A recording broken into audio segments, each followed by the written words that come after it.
Joining me now, Avik Roy. He is the Forbes' opinion writer and senior fellow at the Manhattan Institute. He's also a former Rubio campaign policy advisor. Avik, with a welcome back to the broadcast, let's get right to talking about your article, which states if Donald Trump loses Wisconsin to Ted Cruz, he may lose the GOP nomination. You're saying it all boils down to Wisconsin not being a true winner-take-all state. Explain that.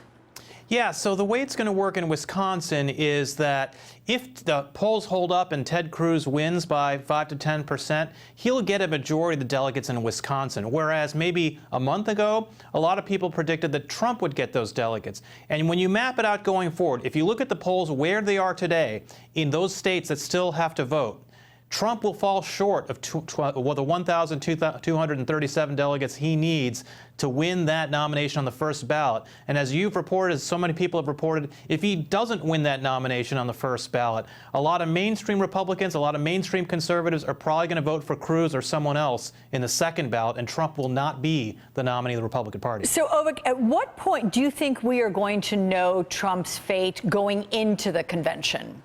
We're not going to know until June 7th, because June 7th is the last day for states to vote. And one of the states that's voting on June 7th, as you know, is California. California has 172 delegates, if I recall correctly. And again, just like Wisconsin, most of those delegates are apportioned by congressional district. If you win a congressional district, you get 3 votes in that, or 3 delegates in that congressional district. California has 53 congressional districts, so that's 159 delegates just from those congressional districts. So it's unlikely that Trump is going to sweep through California and win all of those delegates. And if he doesn't, he's again likely to fall short of 1237 if everything holds true. I was looking at the most recent prediction about California, and it puts Trump at winning about 98, just saying for the most recent one. Anyway, let's take a listen to what John Kasich said this morning about his chances.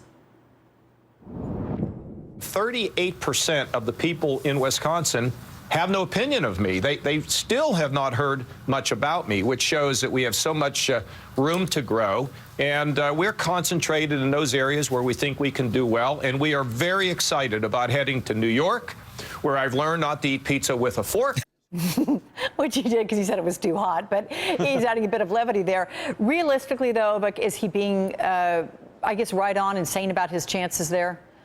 You know, the thing about John Kasich is John Kasich is running 4th in a field of 3 candidates. Ooh. He's actually in 4th place when it comes to the number of delegates he's accumulated in this race. Marco Rubio, who dropped out more than 2 weeks ago, has more delegates than John Kasich does. So John Kasich has no chance of winning the nomination. And if his hope is that somehow there's a brokered convention and somehow people turn to him, they won't turn to him. They'll either turn to Ted Cruz or maybe Paul Ryan or maybe someone else. They won't turn to John Kasich because John Kasich does not have that Republican Party-wide, conservative movement-wide support. Well, and also trouble, as we were discussing things with Tony Dokapol, I believe it was, or Jacob Soboroff. No, it's Tony Dokapol. He was at a flea market, and he spoke with somebody who said, look, I'm right now, Kasich might be my guy, but he doesn't have a chance. So a lot of people don't want to vote for someone. As she said, I think it was a wasted vote. So there's that also that he has to combat rather. Okay, Avik Roy, good to see you. Thank you so much. Thank you.